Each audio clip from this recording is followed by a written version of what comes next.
ಸ್ನೇಹಿತರೆ ಎಲ್ಲರಿಗೂ ನಮಸ್ಕಾರ. ನಾನು ನಿಮ್ಮ ಮಂಜು ಅಲ್ಮರ. ನಿಮ್ಮೆಲ್ಲರೂ ಕೂಡ ನಮ್ಮ ಯೂಟ್ಯೂಬ್ ಚಾನಲ್ಗೆ ಪ್ರೀತಿಯ ಸ್ವಾಗತ. ಸ್ನೇಹಿತರೆ, ಇವತ್ತು ಒಂದು ಸ್ಪೆಷಲ್ ಟಾಪಿಕ್ ಇಕ್ಕೊಂಡು ಮತ್ತು ನಮ್ಮ ಹಳ್ಳಿ ಜನರೊಟ್ಟಿಗೆ ಒಂದು ಫೀಡ್ಬ್ಯಾಕ್ ತಗೊಳಕ್ಕೆ ಹೋಗ್ತಾ ಇದ್ದೀವಿ. ಇವತ್ತಿನ ಟಾಪಿಕ್ ಏನಿದೆ ಅಂದರೆ, ಇತ್ತೀಚೆಗೆ ನಮ್ಮ ಇಂಡಿಯಾದಲ್ಲಿ ಸ್ವಲ್ಪ ಸೂಸೈಡ್ ಅಟೆಂಪ್ಟ್ಗಳು ಅಂದರೆ ಆತ್ಮಹತ್ಯೆ ಪ್ರಮಾಣ ಹೆಚ್ಚಾಗ್ತಿದೆ. ಅದಕ್ಕೆ ನಮ್ಮ ಹಳ್ಳಿ ಜನಗಳು ಆ ವಿಚಾರ ಹೇಳಿದಾಗ ಅವ್ರು ಯಾವ ಥರ ರಿಯಾಕ್ಟ್ ಕೊಡ್ತಾರೆ, ಅದ್ರ ಬಗ್ಗೆ ಅವ್ರು ಯಾವ ಥರ ಅಭಿಪ್ರಾಯ ಹೊಂದಿದ್ದಾರೆ, ಮತ್ತು ಅದಕ್ಕೆ ಯಾವ ಥರ ಪರಿಹಾರನೂ ಕೂಡ ಕೊಡ್ತಾರೆ ಅಂತ ಹೇಳ್ಬಿಟ್ಟು ಇವತ್ತಿನ ವೀಡಿಯೋದಲ್ಲಿ ನಾವು ಮಾತಾಡಿಸ್ಬಿಟ್ಟು ತಿಳ್ಕೊಳ್ಳೋಣ. ಇನ್ಯಾಕೆ ತಡ, ಬನ್ನಿ ಹೋಗೋಣ. ಯಜಮಾನ, ನಂದೇನು ಪ್ರಶ್ನೆ ಅಂತಂದರೆ, ಇತ್ತೀಚೆಗೆ ಏನು ಅಂತಂದರೆ ಏನೋ ಸಮಸ್ಯೆಗಳು ಬಂದುಬಿಟ್ರೆ ಈ ಸೂಸೈಡ್ ಮಾಡ್ಕೊತಾರಲ್ಲ, ಆತ್ಮಹತ್ಯೆ ಮಾಡ್ಕೊಂಡು ಸತ್ತೋಗ್ತಾರಲ್ಲ, ಅಂಥವ್ರಿಗೆ ನೀವೇನು ಹೇಳ್ತೀರಾ? ಅದೆಲ್ಲ ತಪ್ಪು ಮಾಡ್ಕೊಂಬಲೇಬಾರ್ದು. ಅದು ಏಡಿತನ, ಅದು ಮಾಡಿದೆ ಏಡಿತನ. ಹಾಂ, ಇದಕ್ಕೆ ಪರಿಹಾರ ನೀವೇನು ಹೇಳ್ತೀರಾ? ಪರಿಹಾರ ಅಂದರೆ ಅಂಥವಕ್ಕೆ ಅವಕಾಶ ಕೊಡಬಾರ್ದು, ಅಂಥವು ಮಾಡ್ಕೊಂಬಕ್ಕೆ ಹೋಗ್ಬಾರ್ದು. ಈಗ ಏನೋ ಸಮಸ್ಯೆಗಳು ಬಂತ ಅಂದರೆ ಯಾವ ಥರ ಎದುರಿಸ್ಬೇಕಾಗುತ್ತೆ? ಧೈರ್ಯದಿಂದ ಎದುರಿಸ್ಬೇಕಾಗುತ್ತೆ. ಮತ್ತೆ ಇನ್ನೇನು ಹೇಳಕ್ಕೆ ಇಷ್ಟಪಡ್ತೀರಾ? ಓಕೆ ಯಜಮಾನ್. ಆದ್ರೆ ಏನು ಮಾಡೋಕ್ಕಾಗೈತಪ್ಪ? ಈಗ ಅನಿವಾರ್ಯ ಆದರೆ ಯಾರು ಏನು ಮಾಡೋಕ್ಕಾಗಲ್ಲ.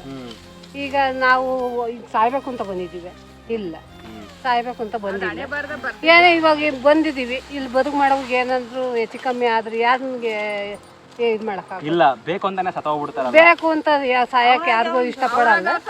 ಆದರೆ ಅನಿವಾರ್ಯ ಆದರೆ ಏನು ಮಾಡೋಕ್ಕಾಗಲ್ಲಪ್ಪ. ಈಗ ಆ ಥರ ಸತ್ತರೆ ಏನು ಹೇಳೋಣಪ್ಪ, ನಾವು ಈಗ ಅನಿವಾರ್ಯ ಆಗೈತಪ್ಪ, ಏನೋ ಅಕ್ಕಪಕ್ಕದವ್ರು ಹೇಳ್ತಿರ್ತಾರೆ, ಹಿಂಗೆ ತೆನಬೇಕು ಅಂತ ಬಾಟೆಪಾಡಿಗೆ ಹೋಗಿದ್ವಿ, ಅದನ್ನ ಹಿಂಗೆ ಆತು ಏನ್ ಮಾಡೋದು, ಅದಲ್ಲ ಸತ್ತೋಗ್ಬಿಡ್ತಾರಲ್ಲ. ಈಗ ಒಂದು ಸಮಸ್ಯೆ ಬಂದ್ಬಿಡ್ತು, ನಂಗೆ ಎದುರ್ಸಕ್ಕಾಗಲ್ಲ, ಸತ್ತೋಗ್ಬಿಡ್ತಾರೆ. ಇವಾಗ ನೋಡಿರ್ತಾರೆ ನೀವು ನೇಣು ಹಾಕೋದು ಇದೆಲ್ಲ ಮಾಡ್ತಾರಲ್ಲ, ಅಂಥವ್ರ ಬಗ್ಗೆ ನಾನು ಮಾತಾಡ್ತಿರೋದು. ಅದಕ್ಕೆ ಏನ್ ಮಾಡಕ್ಕಾಗೈತಪ್ಪ. ಇವಾಗ ಈಗ ನಿಂಗೆ ಸಾಲ ಕೊಡ್ಬೇಕು, ನಾನು ಹೆಂಗಪ್ಪ ತೀರ್ಸೋದು, ಹೆಂಗಪ್ಪ ಮಾಡೋದು ಅಂತಾವೆಲ್ಲ ಜಿಗುಪ್ಸೆ ಇಟ್ಕೊಂಡ್ಬಿಟ್ಟು ಸತ್ತೋದ್ರೆ ಯಾರೇನು ಮಾಡೋಕ್ಕಾಗೈತು? ಅಯ್ಯೋ ನನಗೆ ಕೊಡ್ಬೇಕಾಯ್ತು, ನಾವು ಹಿಂಗೆಲ್ಲ ಕೊಟ್ಟು ಕಳ್ಕೊಂಡಿದ್ದೀವಪ್ಪ. ಕೊಟ್ಟು ಕಳ್ಕೊಂಡು ಮಕ್ಕಳಿಗೆ ಸಾಲ ತೀರಿಸ್ಬೇಕಲ್ವಾ? ತೀರ್ಸ್ಬೇಕಪ್ಪ. ಯಾಕೆ ಸಾಯ್ಬೇಕು? ಸಾಯ್ಬಾರ್ದು. ಸತ್ರ ಏನ್ ಗೊತ್ತೈತಿ, ಇದ್ದು ನಿಮ್ಮ ಋಣ ತೀರಿಸಿ ನಾವು ಮುಕ್ತವಂತಾಗಿ ನಮ್ಮ ಇದ್ರಾಗೆ ನಾವು ಸಾಯ್ಬೇಕಪ್ಪ. ಅಷ್ಟೇ ಬಿಟ್ರೆ ನಾವು ನಿಮ್ಮ ಋಣ ತಿಂದು ನಾನು ಕೊಟ್ಟಿದ್ದೆ ಅಂತ ಅನ್ನಿಸ್ಕೋಬಾರ್ದು. ಓಕೆ ಅಜ್ಜಿ.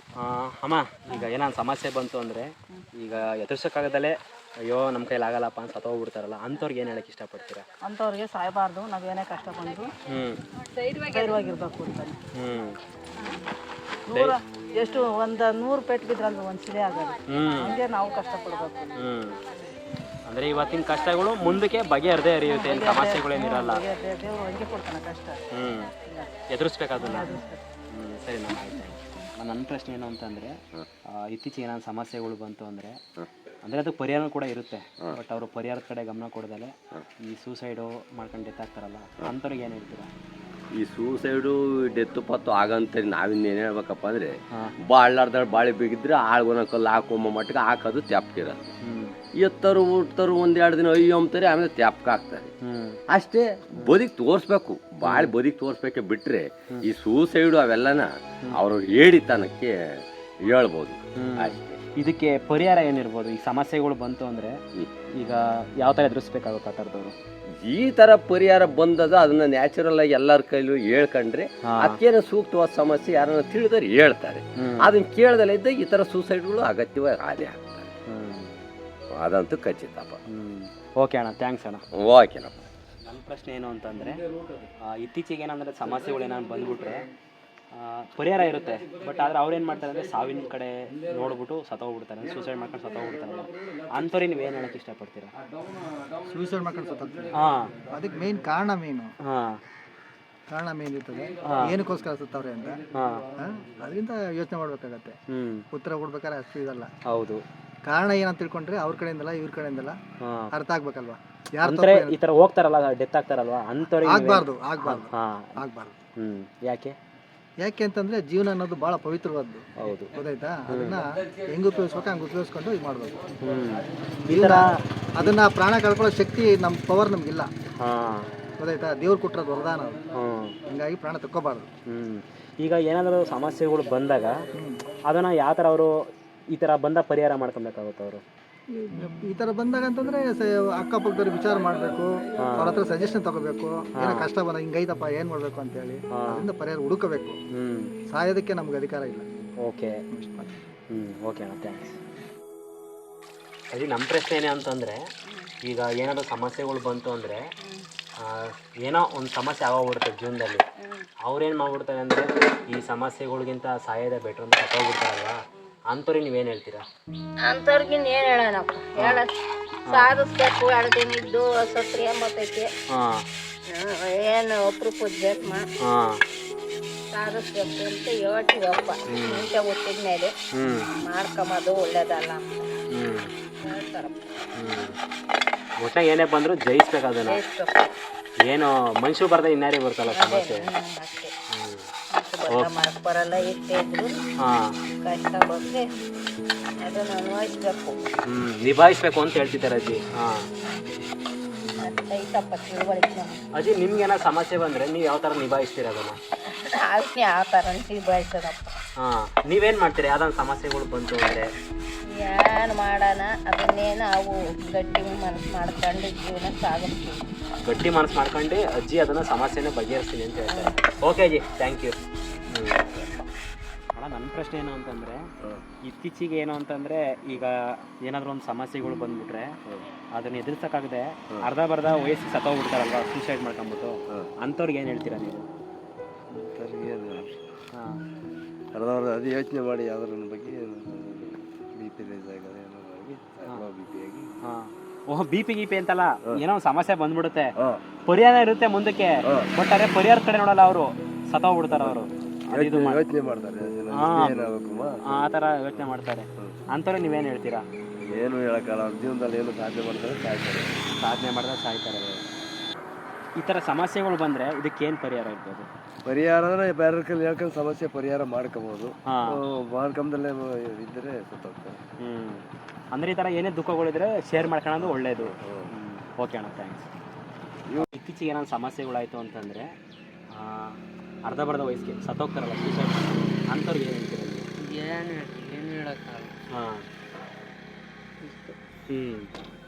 ಇದಕ್ಕೆ ಪರಿಹಾರ ಏನಿರ್ಬೋದು? ಏನು ಹೇಳ್ತಾರೆ, ಹಾಂ, ಜಾಸ್ತಿ ರಿಸ್ಕ್ ತಗೋಬಾರ್ದು, ಜಾಲಿಯಾಗಿರ್ಬೇಕು ಅಷ್ಟೇ. ಜಾಲಿ ತಕ್ಕ ಜಾಲಿ ಹಾಂ, ಮೇಲೆ ಏನಿಲ್ಲ, ಮಣ್ಣು. ಹಾಂ, ಓಕೆ ಅಣ್ಣ, ಥ್ಯಾಂಕ್ಸ್ ಅಣ್ಣ. ಸಮಸ್ಯೆಗಳಾಗ್ಬಿಟ್ರೆ ಅದು ಏನು ಮಾಡ್ತಾರೆ ಅಂದರೆ, ಜನಗಳು ಪರಿಹಾರ ಇರುತ್ತೆ ಪ್ರತಿ ಅದೇ ಸಮಸ್ಯೆ ಆದರೂ ಕೂಡ, ಬಟ್ ಏನು ಅಂತಂದರೆ ಅವರು ಸೂಸೈಡು ಅಂದರೆ ಅರ್ಧ ಬರ್ಧ ವಯಸ್ಸಿದ್ದಂಗೆ ಸತ್ತೋಗ್ಬಿಡ್ತಾರಲ್ಲ, ಅಂಥವ್ರಿಗೆ ನೀವೇನು ಹೇಳ್ತೀರಾ? ಎಲ್ಲರಿಗೂ ಸಮಸ್ಯೆಗಳು ಬರುತ್ತೆ, ಸಮಸ್ಯೆಗೆ ಪರಿಹಾರನೂ ಇರುತ್ತೆ. ನಿಂತು ಕೂತ್ಕೊಂಡು ನಿಧಾನವಾಗಿ ಯೋಚನೆ ಮಾಡಬೇಕು. ಸಮಸ್ಯೆ ಬಂದ ತಕ್ಷಣನೇ ಸಾವೇ ಪರಿಹಾರ ಅಲ್ಲ. ಏಕೆಂದರೆ ಇವತ್ತೇನ ನಾವು ಹುಟ್ಟಿದೀವಿ, ಸತ್ತೋಗ್ತೀವಿ, ಆದರೆ ಮುಂದಿನ ಪೀಳಿಗೆ ಈಗ ನಮ್ಮನ್ನೇ ನಂಬ್ಕೊಂಡಿರ್ತಾರೆ. ಈಗ ಆದಷ್ಟು ಮಾಡ್ಕೊಳ್ಳೋರು ಯಾರು ಅಂದರೆ ನದಿಯರೇ ಹುಡುಗರು ಹುಡುಗಿಯರೇ ಮಾಡ್ಕೊಳ್ಳೋದು. ಅವರು ಇವಾಗ ಅವ್ರನ್ನ ಆ ಮಟ್ಟಕ್ಕೆ ಬೆಳೆಸ್ಬೇಕಾದ್ರೆ ತಂದೆ ತಾಯಿ ಎಷ್ಟೆಲ್ಲ ಕಷ್ಟಪಟ್ಟಿರ್ತಾರೆ, ಅವ್ರ ಬಗ್ಗೆ ಏನೆಲ್ಲ ಕನಸ್ಕೊಂಡಿರ್ತಾರೆ. ಒಬ್ಬ ಮಗನೇ ಆಗಲಿ ಮಗಳಾಗಲಿ ಮುಂದೆ ನನ್ನ ಜೀವನಕ್ಕೂ ಆಗ್ಬೋದು ಎಂಬ ಭರವಸೆ ಮೇಲೆ ಮಕ್ಕಳನ್ನ ಸಾಕಿರ್ತಾರೆ. ಆ ಕನಸೆಲ್ಲ ನುಚ್ಚು ಮಾಡಿ ಅವರು ಹೋದಾಗ ಅವ್ರ ಪರಿಸ್ಥಿತಿಗಳು ಏನಾಗುತ್ತೆ ಅನ್ನೋದನ್ನ ಯೋಚನೆ ಮಾಡಬೇಕು. ಹೌದು, ಕರೆಕ್ಟ್. ಇದಕ್ಕೆ ಪರಿಹಾರ ಏನು ಹೇಳ್ತೀರಾ ನೀವು?